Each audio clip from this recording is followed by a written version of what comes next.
So, in case you haven't heard, Black Panther was nominated for Best Picture at the Oscars. So let's talk about Black Panther. But first, let me address what I mean when I'm talking about objective criticism. Obviously, in some cases, the vast majority of critics and filmgoers can objectively agree that a particular film is superior to another.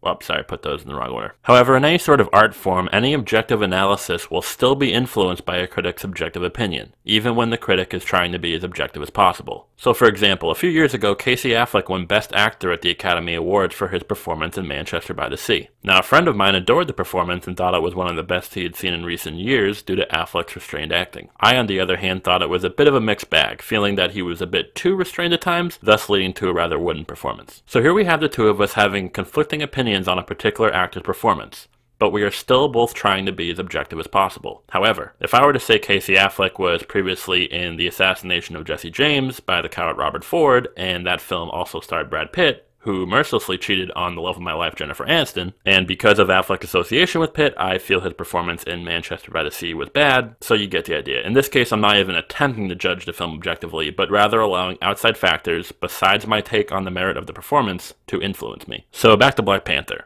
Now, there are many people who would disagree with me, but I would assert that Black Panther is objectively a pretty mediocre film. The film has some pretty noticeable plot and structure problems. The main theme of isolationism versus globalism is sort of wonky and not really fleshed out that well, and T'Challa unfortunately is regulated to a very passive character, especially compared to his appearance in Civil War where, despite his limited screen time, he went through a complete and satisfying character arc. It's far from the best film Marvel has released, and hell, it wasn't even the best film they released this past year. Now again, many may disagree and objectively believe that Black Panther is Best Picture worthy, but we need to discuss the elephant in the room. Following the announcement of the Black Panther solo film, expectations were high to say the least, as it would be one of the first major superhero films featuring a black superhero. Now, of course, there were the likes of Blade and even Hancock before him, but this is the Marvel Universe we're talking about, so I totally agree it was a big deal. But due to Black Panther's status as one of the first major superhero films featuring a black hero, it was unsurprisingly hyper-politicized. Now, a film being hyper-politicized is far from a new thing, but over the last several years, the politicization of film has reached a new threshold, to the point where it's actually beginning to influence and warp film criticism as a craft. Recently, the film adaptation of the young teen novel The Hate U Give was released, which tells the story of a young black girl facing a conflict of identity, when a friend of hers, a young black man, is shot and killed by a police officer during a traffic stop, obviously a direct allusion to current events. Now, the film adaptation did pretty well, earning decent reviews. However, Panama Jackson, writing for The Root, penned a review of the film which was quite critical, addressing how the film adaptation is void of some of the more complex nuances of the novel, making the film quite the watered-down experience. However, Jackson also writes, "And yet despite what I believe are reasonable critiques, I felt like, because of the film's content, I might not need to share them for the very reason. I didn't want to be a person who was poo-pooing black art that was meant to drive home a point or a purpose. Nobody wants to be the one to say black art doesn't do the culture good, especially when we don't get as many opportunities on that scale to tell our stories in this medium." Which, to an extent, I can at least partially understand. Studio executives care first and foremost about the bottom line, so a film performing badly can have lasting ripples throughout the industry regarding films dealing with similar subject matter. However, Jackson also notes, but it also feels disingenuous to intentionally not discuss something that explicitly intends to tell our stories and, more or less, stereotypically falls into tropism to do so. A sentiment I wholeheartedly agree with.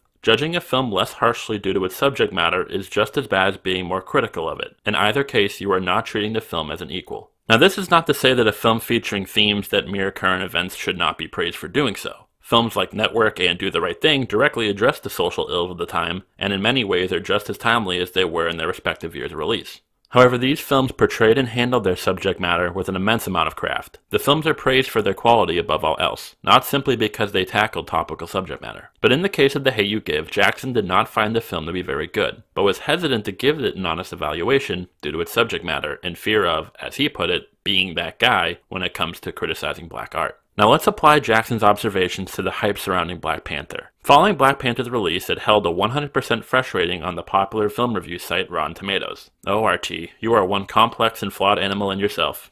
But that's a story for another time. Anyway, that 100% rating dropped to 99% following a negative review by Ed Power, writing for the Irish Independent. There was an immediate reaction criticizing the review and/or reviewer directly, with some, unsurprisingly, tossing claims of racism. Above all else, this showed that the film had a highly defensive fan base, most likely due to the film's perceived cultural significance, which Ed Power even alludes to in his review. He writes, 14 months into the Trump presidency, Black Panther arrives on storm clouds of hype, and with the presumption that, as the first African-set Marvel movie, movie, it will deliver a resounding high kick to prejudice and decades of hierarchy, racial and otherwise, in blockbuster cinema. It is expected to stand for something bigger than itself. So here we have a larger example of the pressures that Jackson spoke of. A film being fiercely defended, not necessarily due to its merit, but because of its perceived political or cultural significance. But this is just a bunch of nobodies on the internet, right? It's not as if seasoned film critics would let their own subjective political opinions overtake their objective reading of a film, right? Well, if you think that, head over to RT and check out the reviews for Eli Roth's remake of Death Wish, starring Bruce Willis, which was also released this past year.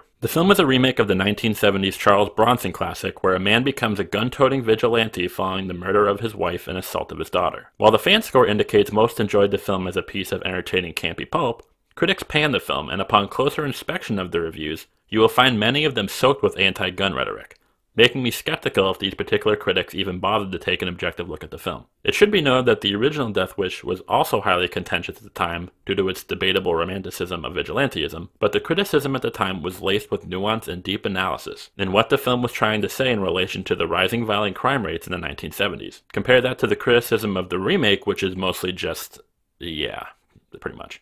And if you read the positive reviews of Black Panther, some hardly even speak about the film in any sort of objective way, with some even stating they don't find the film to be necessarily high quality, but still praise it due to its importance or significance. You'll find those words a lot in these reviews. And as a side note, pretty much all of what I just stated regarding Black Panther can also be applied to Crazy Rich Asians, another film from this past year that I thought was really good, but whose acclaim was overly augmented due to its perceived cultural ramifications. As I stated before, all film criticism, even when the critic is trying to be as objective as possible, still can't be wholly objective, as objective is a somewhat flexible term, as well as due to a critic's own subjective view of the piece. But now, due to the hyperpolarization of our entertainment world, we are in a time where I fear we are seeing some critics completely disregarding any sort of objective analysis in order to suit their own political and cultural viewpoints. Where certain films have the capability to be turned into full-blown culture wars, where having particular interest or disinterest in seeing a film can be equated to a political statement, where your like or dislike of a particular film can land you on either side of a battle you didn't even want to take part in. But so how does this all fit in with Black Panther being nominated for Best Picture at the Oscars? Surely the Academy voters wouldn't fold to this sort of political and cultural pressure and would seek to determine the best film objectively, right?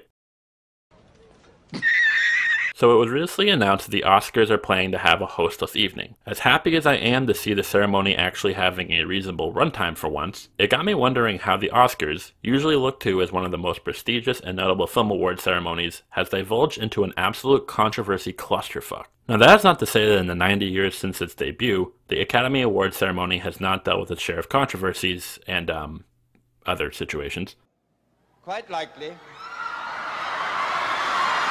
But over the last decade or so, things have taken a turn for the worse. Last year alone, there were multiple controversies, what with the race relations in 3 billboards outside Ebbing, Missouri, Gary Oldman winning Best Actor despite his domestic abuse allegations, some blaming the Oscar voter demographics as to why Get Out didn't win Best Picture, which isn't totally baseless, mind you, and Emma Stone's cringy introduction of the Best Director nominees. These 4 men and Greta Gerwig created their own masterpieces this year.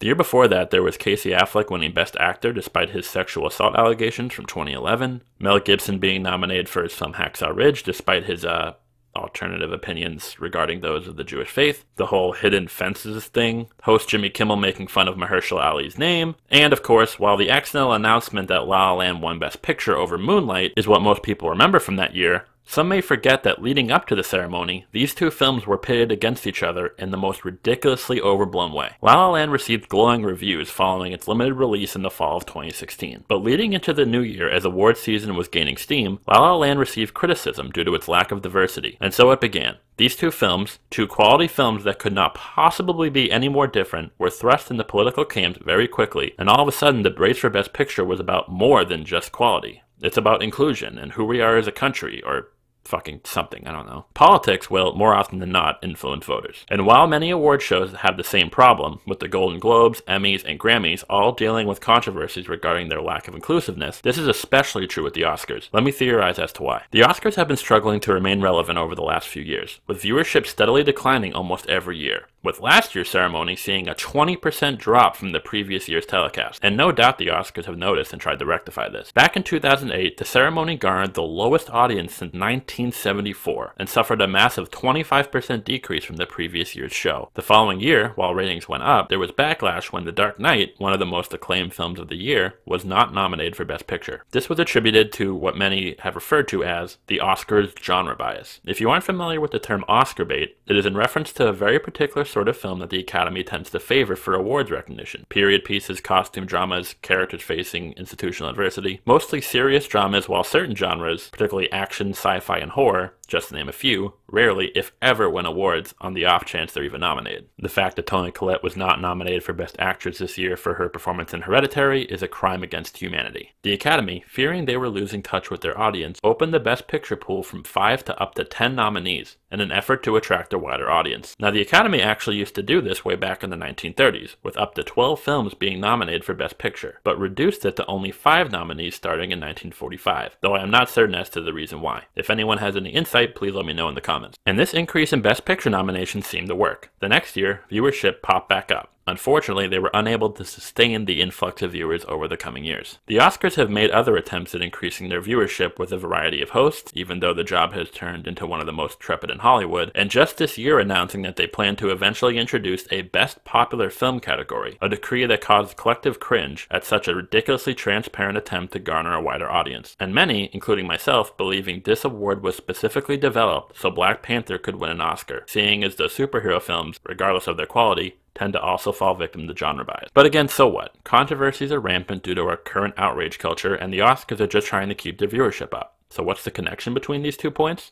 Well, the issue here is that, in their desperation, the Oscars have actually started bending to these controversies, despite the fact that they are, 1, initiated by a small, obnoxiously loud minority, and 2, based on faulty information or a lack of understanding about whatever it is they're talking about. I am sure many of you recall the Oscars So White debacle. In 2015, controversy brewed regarding the lack of racial diversity among the top category nominations for that year's ceremony. So here's sort of the problem with that whole debacle. The year that Oscars So White began, the only film featuring a predominantly black cast that had any sort of chance at the Oscars was Selma, a pretty mediocre film in my opinion, but I digress. Many lambasted the omission of the film from both the Best Actor and Best Director categories, stating the racial demographics of the Academy was to blame. Or possibly, maybe the fact that the film studio Paramount Pictures didn't send the film's screeners out in time to qualify for a number of other major film award ceremonies, most notably the Producers Guild of America. But yeah, let's just forget about that. The next year, the controversy was still in full swing, with celebrities and even President Obama weighing in. But hey, at least the Oscars had Chris Rock as host, right?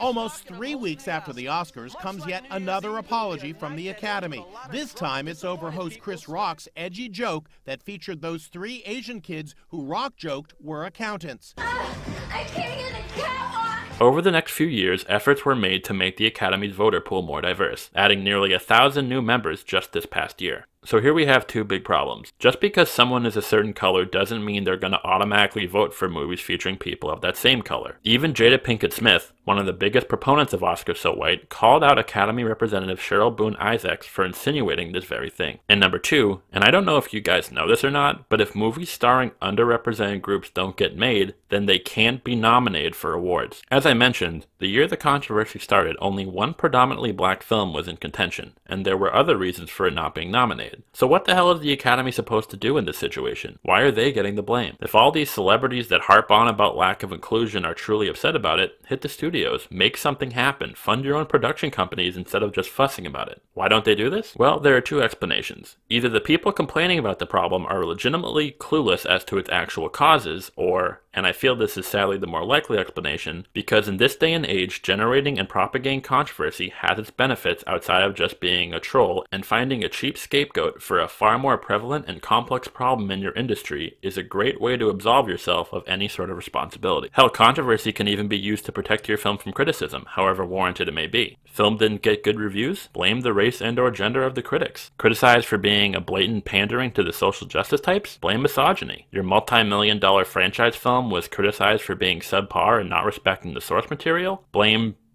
the Russians. Okay. So here we have the Oscars, a ceremony that is supposed to be about judging films based on their merit, now listening to these controversies to the point where it seems that the racial and or gender makeup of the nominees and winners is more important than whether or not they were nominated or won based on their artistic merit. The Oscars is supposed to be a competition, not some sort of equitable participation special. While some may say this is about equality and not equity, others are far more transparent about the nature of their misgivings. Last year, Greta Gerwig was not nominated for Best Director at the Golden Globes for her film Lady Bird. Now, I believe that Gerwig should have been nominated, but I also thought that the 5 nominees were all deserving as well. That didn't stop Natalie Portman from having to make a statement about it, not realizing that her virtue signaling moment came at the cost of downplaying the achievement of the actual nominees. But here is what's so sad about that whole situation. I thought Greta Gerwig should have been nominated because she deserved it. But if you read many articles after the snub, they were more upset about there being no female nominees. That was their main point of contention. Not that Greta was unjustly snubbed, but simply because it was 5 men being nominated. There were similar calls about Patty Jenkins not being nominated for Wonder Woman, which is just like, fucking seriously? This same sort of controversy is happening this year in response to the lack of female nominees for Best Director. I would put money that half the people complaining there are no female director nominees have not even seen some or any of these female directed films, and are only concentrating on the equity of the nominations, rather than if any of these women's work was superior to the 5 men nominated. This sort of mentality is a double-edged sword. Later that year, Greta Gerwig was nominated for Best Director at the Oscars. So question. Do you think the Academy voters gave Gerwig the nomination because they thought she deserved it, or they didn't want to deal with the colossal clusterfuck of criticism if they didn't? The truth? I have no idea, and that question will always remain, which is a true shame. It's also even more of a shame that Emma Stone's pathetic rehash of Natalie Portman's virtue signaling came at the cost of downplaying Jordan Peele's Oscar nomination in the same category, despite the fact that there have only been 5 black people ever nominated for Best Director, and none of them have ever won, whereas Kathryn Bigelow won for The Hurt Locker in 2010. Back in 2013, when 12 Years a Slave was up for several Oscars, host Ellen DeGeneres made this crack in her opening statement. Anything can happen. So many different possibilities. Possibility number 1, 12 Years a Slave wins Best Picture. Possibility number 2, you're all racists. A funny joke, but unfortunately one that had a sliver of truth to it. There is no denying that if 12 Years a Slave didn't win big at the Oscars, there would be calls of bias and racism toward the voting body. But when the film did win big, there were calls the film only won because the Oscars were trying to avoid such claims. And that theory isn't totally BS. We even see that happening right now regarding this year's nominees. This has been a pervasive problem. In 2017, there was a higher number of black nominees, with 3 films in particular that were pretty serious contenders. This led many to decry that the Oscars were finally getting it, or that they were trying to make up for the lack of diversity in the preceding years. But this is total bullcrap because these nominated films were in production way before Oscars So White even began. August Wilson is a 2-time Pulitzer Prize winning playwright. When we did Fences on Broadway, we had more nominations than any play in the history of American theater. We just happened to be here this year. August Wilson is not here because of what someone tweeted or whatever texted a year ago. We just happened to be here this year because that's the way my schedule worked out. We were actually working on it for the last 7 years. But the poisonous question remains, were these films nominated because of their merit, or as some sort of move by the Oscars to try and fix the diversity problem? But hey, in either case, at least the Oscars got past the diversity issue, right? Well, no, seeing as while they had a higher number of black nominees that year, they were criticized for their lack of Asian and Latino representation. It creates an impression that any nomination of a film featuring a diverse cast is simply an effort for the Oscars to seem more inclusive. And now we have come to this year's Oscars and Black Panther's nomination. As I stated before, I don't think the film is worthy enough for a nomination, let alone a win, but there may be some who disagree with me. I have no problem with someone liking Black Panther. I do have a problem with anyone using the film, any film, as a pawn in their diversity agenda. Putting a film on a pedestal for any reason other than its own merit does a disservice to the film and its creators. You are not treating the film as an equal among its peers. And unfortunately, that is the beast I believe the Oscars is on its way to becoming. More focused on being inclusive and diverse, rather than being a reputable and honorable competition that treats its nominees with respect. So what's the solution to fixing all of this? I honestly have no idea. I honestly can't see controversy about diversity or representation ever being disconnected from the Oscars, or any other award show for that matter. Hell, even film criticism as a whole. I can only hope that the Oscars will stop worrying about or bending to these faux controversies and have enough respect for the art form to judge a film simply on its own merit. I hope that isn't too much to ask for. So, with the Oscars coming up soon, let's just hope they don't make any other dumb decisions until then. A host won't be the only thing missing from this year's Oscars. Several categories, including cinematography, won't be aired live. God damn it!